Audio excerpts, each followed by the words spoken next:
Madame, Monsieur, bonsoir. Merci de votre fidélité. On se retrouve comme chaque soir à 18h30 pour la première édition d'information de la soirée sur Al-Oula. Voici les principaux titres. Son Altesse Royale, la princesse Lalla Meriem, a présidé hier soir au palais des hôtes de Lac d'Al-Araba un dîner offert par Sa Majesté le roi Mohamed VI en l'honneur de la princesse Astrid de Belgique. Représentante de Sa Majesté le roi des Belges, la princesse Astrid préside une importante mission économique au Maroc. Sur haute instruction de Sa Majesté le Roi, chef suprême et chef d'état-major général des forces armées royales, 2 hôpitaux de campagne à Ouawizart et à Enfrou sont installés et prodiguent les premiers soins de santé aux populations de ces régions qui font face aux rigueurs de l'hiver. Reportage à Ouawizart. Et puis le jazz band de l'Orchestre symphonique royal rend hommage à l'un des grands compositeurs de jazz, Duke Ellington. Nous découvrirons et réécouterons ses magnifiques œuvres. C'était au théâtre Mohamed VI de Casablanca. Sa Majesté le roi Mohamed VI a adressé un message de félicitations au président de la République islamique de Mauritanie, Mohamed Ould Abdelaziz, à l'occasion de la fête de l'indépendance de son pays. Sa Majesté le roi saisit cette occasion pour faire part de sa détermination à continuer à œuvrer de concert avec le président mauritanien afin de hisser les liens de coopération et de bon voisinage entre le Maroc et la Mauritanie au niveau des aspirations des 2 peuples frères et à une croissance inclusive et une complémentarité constructive dans la paix et la stabilité. Retenons également ce message de félicitations adressé par Sa Majesté le roi Mohamed VI au président de la République d'Albanie à l'occasion de la fête nationale de son pays.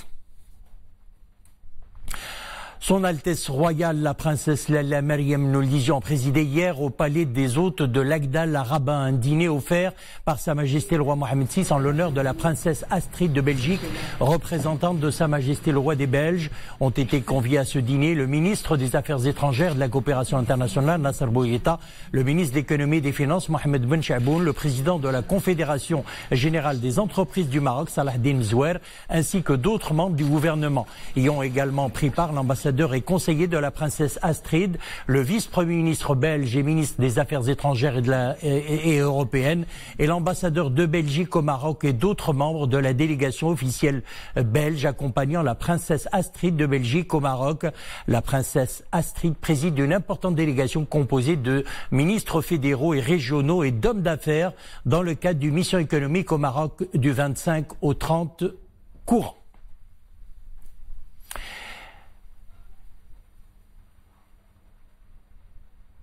Et puis un forum sur l'efficacité énergétique et les énergies renouvelables en présence de la princesse Astrid de Belgique a été tenu. Les temps forts du forum dans ce reportage à Casablanca signé Sarah Katir. Ambitieuse dans le cadre d'une vraie politique. C'est dans le cadre de la mission économique belge présidée par son Altesse Royale, la princesse Astrid de Belgique, que s'est déroulé aujourd'hui à Casablanca un séminaire belgo-marocain consacré au secteur des énergies renouvelables et de l'efficacité énergétique. L'objectif est de faire l'état des collaborations belgo-marocaines dans le secteur énergétique et de présenter des projets innovants mettant en exergue le savoir-faire wallon et marocain. On voit combien les autorités sont sensibles au développement durable, à la transition énergétique, mais aussi les grands groupes industriels sont très sensibles à la production d'énergie durable, à la neutralité dans la consommation de l'eau, par exemple, dans toute une série de process. Pour ce qui concerne le Maroc, évidemment, l'occasion que nos acteurs reviennent sur ce que fait le Maroc, notamment dans le cadre de la stratégie nationale de développement des énergies renouvelables, mais aussi la stratégie nationale de l'efficacité énergétique. Pour ce qui concerne les entreprises belges, très nombreuses d'ailleurs, aussi bien au niveau de l'ingénierie qu'au niveau industriel. L'énorme potentiel et les atouts du Maroc dans le domaine des énergies renouvelables ont été exposés durant cette journée. Le Maroc est en effet engagé sur la voie de la transition énergétique, ce qui ouvre la voie à des partenariats belgo-marocains dans ce domaine. On est là pour stimuler les collaborations encore plus entre les acteurs marocains et belges sur ce domaine. Ça fait déjà plusieurs fois qu'on vient en mission avec des entreprises et donc on est ravis d'ici concrétiser une action importante. L'efficacité énergétique est un volet très important. Il répond bien sûr à la problématique de réduire les factures énergétiques pour l'industrie, pour le bâtiment, pour le transport, au bâtiment public. Voilà un des secteurs sur lequel nous allons nous focaliser parce qu'il y a une expérience très intéressante où on a pu mobiliser et faire une économie d'échelle dans ce secteur et nous allons partager cela avec les acteurs locaux. La région Casablanca-Stade a aussi été à l'ordre du jour de ce forum avec la signature d'un plan d'action concrétisant le protocole d'accord signé en juin dernier entre la région Casablanca-Stade et la région de Wallonie. Le président de la République gabonaise, son Excellence M. Ali Bongo Ondimba, effectuera un séjour médical au Maroc aux fins de rééducation et de convalescence dans un établissement hospitalier de Rabat. C'est ce qu'indique le ministère des Affaires étrangères de la coopération internationale. Cette décision intervient conformément au souhait de son Excellence, le président Bongo, en accord avec les institutions constitutionnelles de la République gabonaise et conformément à l'avis des médecins traitants, précise le ministère dans un communiqué. Le Royaume du Maroc et la République gabonaise entretiennent des relations fortes d'amitié et de solidarité fondées sur des liens de fraternité profonds et historiques entre les deux peuples et entre les deux chefs d'État, conclut le communiqué. Sur haute instruction de Sa Majesté le roi Mohammed VI, chef suprême et chef d'état-major général des forces armées royales, les phares ont installé 2 hôpitaux de campagne, l'un à Ouawizart, province d'Azilal, et le second à Enfgou, province de Midelt, pour venir en aide aux populations de ces régions qui font face aux rigueurs de l'hiver. Le déploiement de ces hôpitaux médico-chirurgicaux vise à améliorer les prestations de santé fournies aux populations de ces zones reculées et d'améliorer leur accès aux services de santé de base. Reportage à l'hôpital médico-chirurgical de campagne des forces armées royales à Ouawizart, dans la province d'Azilal, où les prestations ont commencé hier. Mohamed Jleidi ou Omar Jleidi, Mohamed Aitleshkar. C'est au pied de sommet enneigé du Haut-Atlas, sur une place dégagée à la sortie de Ouawizart, qu'est aménagé l'hôpital médico-chirurgical de campagne. Les patients sont accueillis à leur arrivée et orientés vers les spécialités médicales que nécessite chaque cas.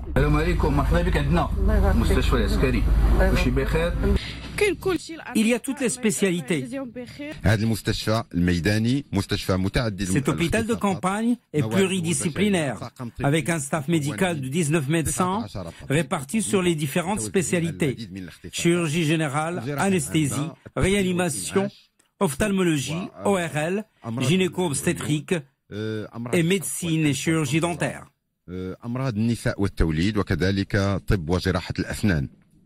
L'hôpital médico-chirurgical de campagne de Ouawizart accorde une plus grande importance aux personnes les plus vulnérables face au froid. Les enfants, les personnes âgées et les femmes, notamment les femmes enceintes. Hier, au premier jour des activités de cet hôpital, 135 prestations médicales ont été enregistrées en moins de 2 heures. En plus de multiples soins d'urgence, et déjà ce matin, le bloc opératoire de l'hôpital a enregistré les premières interventions. Plusieurs opérations chirurgicales sont programmées à partir de mercredi.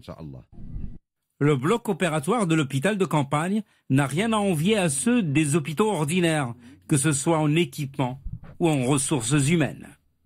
En tant qu'anesthésiste réanimateur, je suis responsable de la sécurité périopératoire de tous les patients. Comme vous voyez là, nous sommes dans le bloc opératoire de cet hôpital médico-chirurgical de campagne.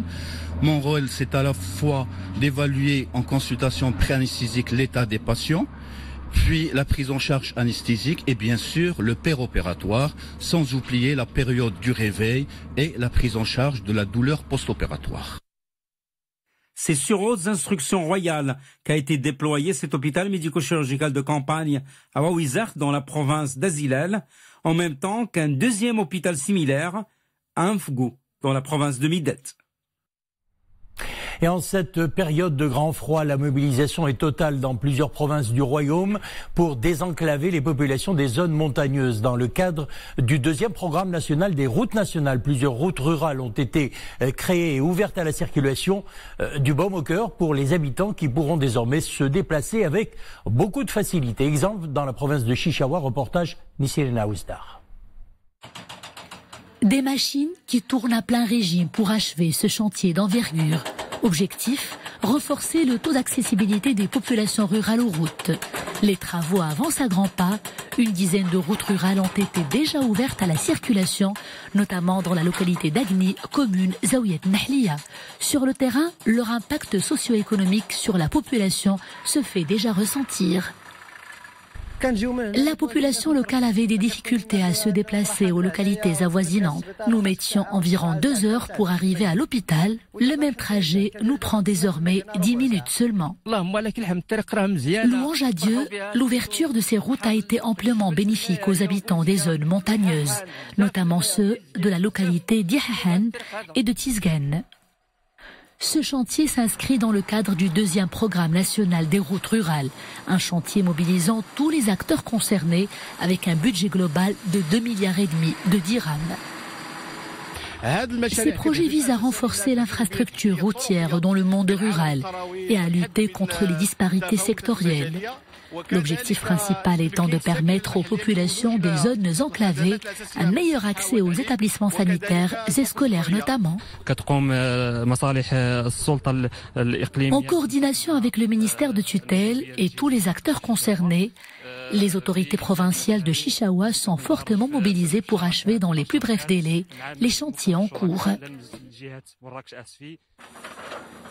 Plus de 13 000 routes ont été ouvertes à la circulation dans le cadre du 2e plan national des routes rurales, soit une hausse d'accessibilité au monde rural de 96%. Voilà, c'était un reportage signé Amina Alem sur le commentaire de Nisrine Aouzdar. Direction à présent, Qal'at Srarna, la province est réputée pour la culture de l'olivier. Elle assure 44% de la production d'olives de la région Marrakech-Safi. Un rendez-vous annuel qui se tient aujourd'hui à Al-Ataouia, le salon de l'olivier, réunit cette année près de 80 exposants représentant différents opérateurs du secteur oléicole national. Cette 5e édition est organisée sous le thème consommation des produits de qualité, levier pour le développement de la filière oléicole. Omar Jleidi, Mounia Marouche. Noires, vertes, naturelles ou confites, les olives et leurs produits dérivés sont les stars de ce salon. Les visiteurs n'ont que l'embarras du choix. Les producteurs locaux leur font découvrir ce produit aux 1000 vertus, un levier de développement local qui fait la fierté de la Ataouia. L'Association nationale de l'olivier de la Ataouia organise cette année le salon national de l'olivier en partenariat avec l'Interprolive sous le thème de la consommation des produits de qualité. C'est un levier de développement de la filière. Alors nous sommes ici dans un hall où il y a 80 exposants dans les différents métiers qui sont rattachés à l'olive ou à l'huile d'olive. Ce salon est une plateforme d'échange et de partage d'expertise. 80 exposants ont la possibilité de s'ouvrir sur d'autres outils et techniques de production et d'adapter leur savoir-faire aux exigences du marché. Ce qui est nouveau cette année, c'est qu'il y a pas mal d'innovations. J'en retiens 2. Une innovation importante par des chercheurs marocains concernant l'analyse, le suivi des paramètres d'une manière vraiment intelligente, et ça c'est le laboratoire marocain. En plus, il y a aussi une innovation par des étrangers, par des Européens, concernant le développement et le développement du rendement des huiles d'olive. Sur une superficie de près de 76 000 hectares, la province de Qal'at Srarna assure en moyenne 38% de la production de la région Marrakech-Safi. Tenu annuellement le 7e jour qui suit la célébration de Eid al-Mawlid al-Nabawi Sharif et organisée par le ministère des Habous et des Affaires islamiques, la journée des mosquées a été marquée hier soir à Rabat par un hommage aux bienfaiteurs, aux architectes et aux artisans qui ont contribué à l'édification de mosquées en 2018. À cette occasion, le ministre des Habous et des Affaires islamiques, Ahmed Tawfiq, a souligné que l'entretien des mosquées est l'un des fondements du règne de Sa Majesté le roi Mohammed VI, Amir al-Mouminin, qui se rend régulièrement dans ces hauts lieux de l'islam et les entoure de sa haute sollicitude, précisant que le Très-Haut a honoré la Oumma de l'Émirat al-Mouminin qui se base sur la préservation de la religion, notamment les mosquées. On passe à présent à l'actualité internationale. Washington exhorte le Conseil de sécurité à repousser l'adoption d'une résolution sur le Yémen. Les États-Unis ont indiqué au Conseil de sécurité de l'ONU qu'un projet de résolution appelant à une trêve au Yémen devrait être retardé en attendant les consultations de paix prévues en Suède début décembre.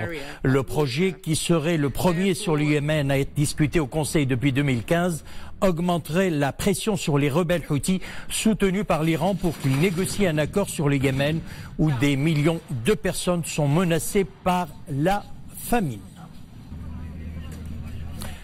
Explosion en Chine. Au moins 23 personnes ont été tuées et 22 autres blessées dans l'explosion d'un camion transportant un produit chimique à proximité d'une usine dans une ville hôte des Jeux Olympiques d'hiver de 2022. L'incident se serait produit à proximité d'une usine chimique lorsqu'un véhicule transportant de l'acétylène a explosé, entraînant une réaction en chaîne selon les autorités locales. L'explosion a touché 38 poids lourds et 12 voitures détruits par le feu dans une localité située à environ 200 km au nord-ouest de Pékin. Des travaux de recherche et de secours ainsi qu'une enquête sur les causes de l'accident sont en cours. Vol annulé, liaison ferrée coupée, voiture à l'arrêt dans des rues inondées. Le chaos régnait ce matin à Sydney après des précipitations diluviennes, certains quartiers ayant reçu en quelques heures l'équivalent d'un mois de pluie. Les services météorologiques ont indiqué que jusqu'à 106 mm de pluie étaient tombés dans certains secteurs, alors que la moyenne des précipitations en novembre sur la plus grande ville australienne est de 84 mm. Une personne a été tuée dans un accident de la route dû aux conditions météorologiques et 2 pompiers ont été blessés par la chute d'un arbre. Sachez aussi que de violents incendies dans le Queensland, un état du nord-est de l'Australie, ont contraint ce soir des milliers de personnes à être évacuées de leur domicile. Environ 8000 personnes ont ainsi dû quitter la ville de Grasmere. Des records de température ont été battus dans cet état. Il mesure 1,94 m pour 1400 kg. C'est Kinners, le plus grand bœuf d'Australie, de race Holstein, l'une des plus répandues dans le monde. Le mastodonte appartient à un fermier d'Australie occidentale. Jusqu'ici, rien d'anormal, mais le mois dernier, son propriétaire a voulu le mettre aux enchères. Les abattoirs ont estimé qu'il ne pouvait pas se charger d'une bête de cette taille. Kinners, et tant mieux pour lui, finira donc sa vie dans un parc d'engraissement de Mialop à 136 km de Perth au sud-ouest du continent. Le plus grand bovin du monde se trouve d'ailleurs en Italie. Il dépasse la barre des 2 mètres.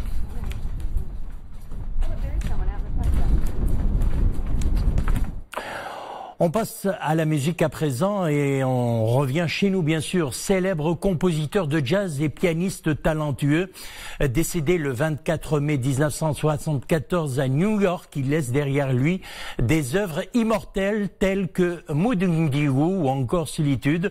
J'ai nommé Duke Ellington, icône du jazz dans le monde. Le jazz band de l'Orchestre Symphonique Royal lui a rendu hommage en nous faisant découvrir ou réécouter ses magnifiques œuvres. C'était à Casablanca au théâtre Mohamed VI. Dominique Orlando. On peut tout d'abord affirmer que le jazz a ses adeptes à Casablanca et c'est bien pour cela qu'il ne restait plus aucune place assise à l'ouverture de cet hommage rendu par l'Orchestre Symphonique Royal au très grand jazzman américain, Monsieur Duke Ellington.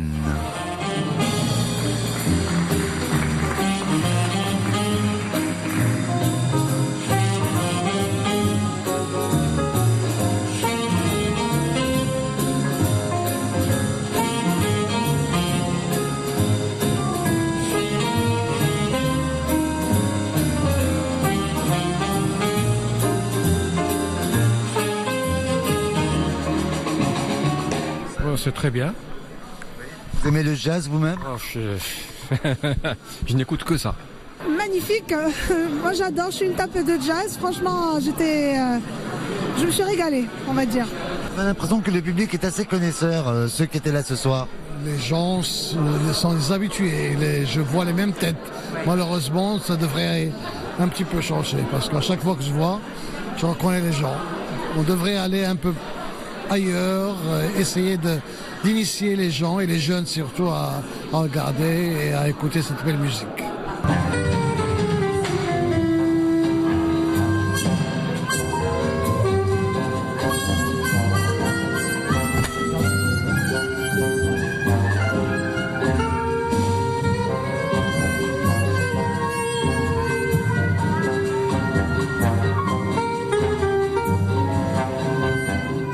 14 titres en tout et pour tout qui ont à chaque fois atteint ces sommets de l'élégance acoustique. Il est vrai qu'ils ont été ici servis par 7 instruments et autant de musiciens qui ont réussi en partage une même partition à la pureté esthétique foudroyante. Écoutez, j'ai adoré le concert, je trouvais que les vents étaient exceptionnels. Le trompettiste, le trombone, très très bon niveau. Et tout le reste. Et voilà, il y a eu pas mal de petites compositions, donc 14 au total. Et voilà, c'était un bon timing. Franchement, c'était très bien et on est très content d'avoir ce genre de choses à Casablanca. Superbe, j'ai passé un moment très agréable. Ça m'a fait oublier une journée fatigante.